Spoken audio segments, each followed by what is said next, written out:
Testa, trust your gut, Minka said with a smile. I have anxiety. My gut is always telling me to abort mission, I said, exasperated, looking at her with terror in my chest. Not that gut, she said with a sigh and rolled her eyes at me. I only have one. She raised her hand and I stopped talking, bit my lower lip. I was not going to freak out, and I was not going to run away. Let's do this, I said, gathering myself to a somewhat functioning human being that could do her job. Minka gave me a nod and pulled the curtain to the side. I followed her into the dark room. She was right. I had been practicing. Months and months of studying, learning, and repeating. The plan was solid. We'll have an hour once we're in. Then the guards check up on each other and they will figure out something is wrong, Minka said, repeating parts of the plan, which we both knew in our sleep. We all had our tricks not to lose it when the stress reached us. We entered the secret room with the secret stairs. It would take us up to the roof. Originally, it had been built as a security measure just in case the president of the company had to flee. Apparently, he had made some friends to create the company that later became enemies when he wasn't ready to do things on the wrong side of the law anymore. The only ones who knew about the secret staircase was the contractor who built it. He now had Alzheimer's and didn't even remember his wife of 50 years. The bodyguard? He was completely off the radar for everyone except Minka, who found him living in a beach house on Bali, and the president who died of a heart attack 7 years ago. And now the two of us knew as well. It was dark and we didn't use a flashlight. No need to risk the attention. At every job I got the question of how someone with such anxiety had managed to become a thief. A great one at that. It was simple. When you're super paranoid about everything that could go wrong, you take precautions. When something feels off, you abort. I was careful to the point where I drove the rest of the crew into madness, always having at least 5 exit strategies. That is how I never got caught, by being the most careful one in the business. No unnecessary risks. We got to the roof. Completely dressed in black, we melted into the night sky. Or we would as soon as the blackout hit. Minka looked at her clock. 3 minutes until we go, she said. Lubella, our muzzle, had been here 3 weeks ago and prepared for us. The hooks in the ceiling, the harnesses, the lines. All we had to do was strap on the harnesses and glide through the air to the other building, to our target, just as Lubella pulled the switches and all went black. I looked down on my clock, double-checking Minka's information, as I always did. Minka knew me by now. We had done 16 jobs together before, so she didn't get offended. I gave her a nod and she gave me one of the harnesses, smiled at me. We strapped up and hooked up to the lines, kept low so that no one from the other buildings would see us. Unnecessary risk. I looked at the clock again. 1 minute. We went to the edge of the roof, crawling all the way there. Ready? Minka asked. Am I ever ready? I retorted. She snickered. I took a deep breath, calming down, focusing on the square in my mind. Left top, left bottom, right bottom, left top. Soon it would be all action. Soon I wouldn't have time to think about what I was doing because my fingers would remember for me. Now I just had to keep myself occupied. I counted my strategies. Began with the ones that included getting Minka out with me. Everything went dark. All the buildings, all the streetlights, all the storefronts. I had never seen the city so dark. The only lights left were the car lights. Go time, Minka said, and inched off the roof. I heard a swoosh and I knew Minka was gone. I counted the seconds, reached a minute, and knew it was my turn. The surface of the roof was rough, scratching my palms, scratching my knees through my pants. I inched closer to the edge, my hands going to the top part of the wall, and I pushed myself off the building. The air was cold and crisp. It flew past me, making it hard to breathe. I felt as if I was flying. It felt as I was free. My gut was in a knot, adrenaline was pumping through me, and I wanted to scream and shout. My heart was pounding. I didn't get this feeling often, but I loved it. The other building was getting closer, rushing at me. I was scared that something was going to go wrong and I would crash into it. Minka was standing there, waving at me as I flew in. The brake caught and I slowed down with such force that for a second I thought that my body would slip out of the harness and keep going. I dangled in the air, a meter above the ceiling. That felt amazing, right? Minka said, high on the adrenaline. All I could give as an answer was a nod. She helped me down and my legs adjusted to the ground again. Lubella did a great job with the blackout. According to the radio, the entire city has gone dark. The radio? I asked. Yeah, someone left it on and the window cracked on the top floor. It's great that it's the middle of summer, she said. I listened and heard the chatter of the radio in the distance. She had gotten better since the first job we did together. Where are we going now? I asked and looked around. There was no door on the ceiling at this building. There, Minka said and pointed to a black square with a silver handle. It was my turn to take the lead. I slowly opened the hatch, listened and looked with my paranoid ears and paranoid eyes. I lowered myself down there, landed on the floor as silently as I could, listened and looked a little more. I gave Minka a thumbs up and she followed me. We had to leave the hatch open. Security didn't go up here anyways. Nothing important to guard on the 20 top floors. It hurt a little in me to leave it like that. It was a breadcrumb leading to us, sending a signal that something was wrong, sending a signal that something was amiss. But we couldn't close it silently and the noise would expose us immediately. I took to the left, looking for the stairs. This was going to take some time. For obvious reasons, we couldn't take the elevator. Minka wanted to hack it, but even if we controlled it completely, it would make too much noise.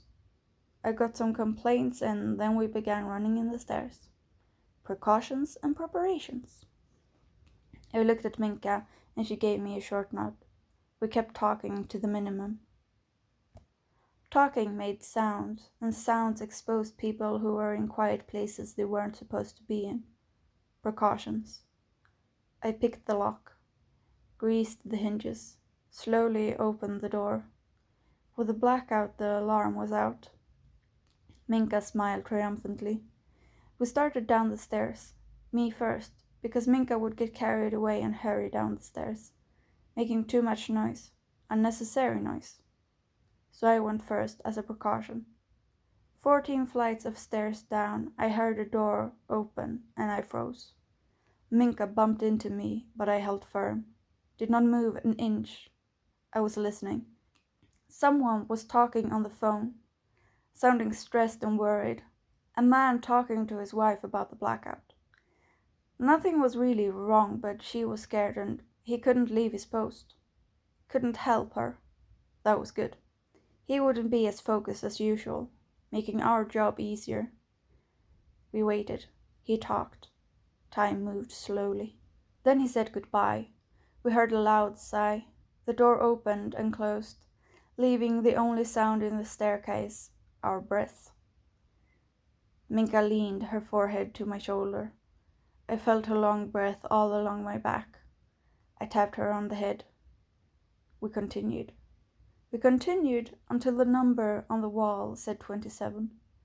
We looked on our watches. Minka held up 2 fingers. We were 2 minutes early. It was good that we had added 5 extra minutes for the staircase. I greased the hinges, picked the lock, looked at Minka. She held up 1 finger. 1 minute to go. I rolled my hands, bent my fingers, stretched and warmed the muscles up. Minka waved at me and pointed. It was time to go. I opened the door and stepped into the empty hallway. Made sure the door closed quietly after Minka followed me. It was her turn to lead. Through the corridors until we reached the crossing. We stood against the wall, waited. We heard footsteps. He was coming closer, just a few meters away. My heart was pounding. He rounded the corner and we pounced him. I went for the radio on his hip, my fingers trembling but obeying the best they could. Minka went for the throat, a hand over his mouth and a syringe in his neck.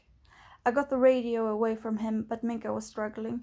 The guard was putting up a fight. Her hand slipped and he got out a roar. I let go of the radio that clattered to the floor and threw myself at him. Pushed my hand to his mouth over Minka's. He was getting weaker. Slowly, he went down. We should abort, I whispered. If they heard, we're screwed. If they heard, they would be calling on the radio, Minka countered. We both looked at the radio on the floor, in pieces. It was broken. We should come back later, I whispered. There is no later. If we don't do this now, he will kill her, and you know it. This is our only chance. I made a face. She was right. This was why I hated having personal attachments when I did a job. Fine, but no more slip-ups, I hissed. She nodded. It wouldn't help if we got caught. We needed to get this right. I took a deep breath, closed my eyes, and felt for something. A sign or a feeling of what to do. My whole body was screaming to get out of there. We do this as fast as possible, I whispered, and she knew exactly what I meant. We ran through the corridor. We were so close. I picked yet another lock and opened the door. As soon as I moved away, Minka tore the door open and went inside. She dove for the cords to the computer, rearranged them to a battery, and it started. I went for the filing cabinet. The key was hidden under a plant standing on top of it, just as our intel said it would. I unlocked all of it, pulled the trash can from under the desk closer to me. How's it going? I asked with a low voice as I began pulling out papers and putting them into the trash can. I'm in. I just need 5 minutes to read it all. You? I took a look at the cabinet and all the different compartments. 4 minutes, I think. I stepped on the paper in the trash can to fit more in. When it was full, I took out the first bottle. I had brought 3. That would be enough. I opened the lid as carefully as I could. I squatted as far away from the trash can as I could while still being able to reach it. Slowly, I poured some of the liquid over the papers. A sizzling sound filled the room as the acid hit the papers. I put the lid back on, began shuffling papers again. Meticulous not to touch what was already in the trash can. It continued to sizzle as the acid made its way through the papers. I poured some more acid on it, emptied the first bottle. I was halfway through the cabinet. Somewhere we heard noises. They had found the unconscious guard. Shit, Minka whispered. We picked up our paces. Her fingers clattered around on the keyboard, deleting everything. They would never know what our real target was, who it was, and he would not know until it was too late. I took the last papers out of the cabinet, ignored all the names I could see on the birth certificates. They would all be restored one way or another. Everyone except one girl. I opened a new bottle of acid and poured it all in the trash can, saw the papers disintegrate. Some of the trash can went with it, and some of the carpet. Minka got up from the computer, tore the battery free, leave no trace. I took the last bottle of acid, poured half of it on the keyboard. Minka looked at me as I put the lid back on. One nod and we burst out of the room, ran for our lives, for her life. You are cut off from romance. No more men for you, I hissed as we went down the corridor. Fine, but then you have to date instead of me, she hissed back. I made a face. Romance was complicated. So many things I didn't understand. I preferred family. Minka made a turn and I followed her. Kyria can do the dating. She will love it, I whispered as I opened the door. Minka slipped past me and gave me a hard look.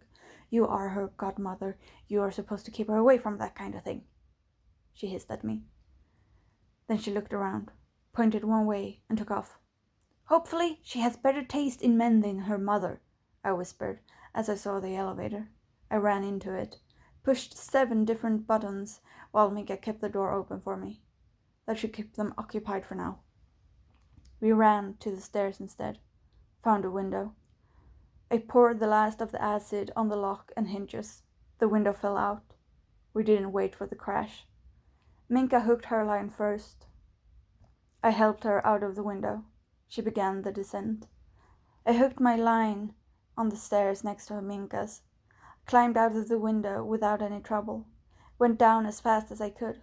Halfway down, a head popped out of the window. "I see them!" he shouted.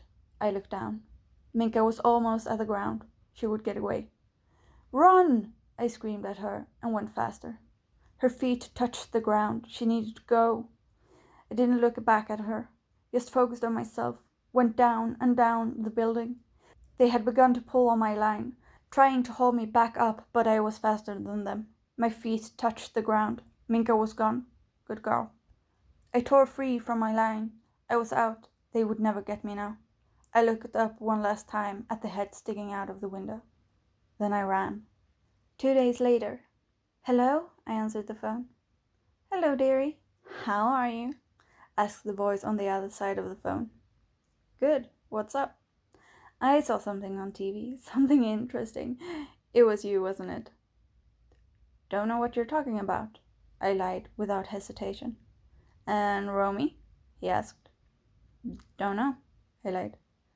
"Haven't seen him in a few days. Lubella had some good muscle that had put him in the hospital after what everybody thought was a bar brawl. And he lost his wallet, so no one could identify him. By the time Romy got out of the hospital, all traces of his daughter and wife would be gone. He would never lay a hand on them again." The voice said, not convinced. "I have a job for you. Interested?" "Actually, it's been kind of a stressful spring, so I'm going on a vacation," I said. "Really? Where?" "Spain," I lied, because we didn't want anyone to know that we were going to the Maldives. "I'll call you when I get back." I hung up, threw the phone in the trash can next to me, looked at Kyria and Minka playing on the floor. Outside, I saw a plane driving by. I smiled and went over to my family.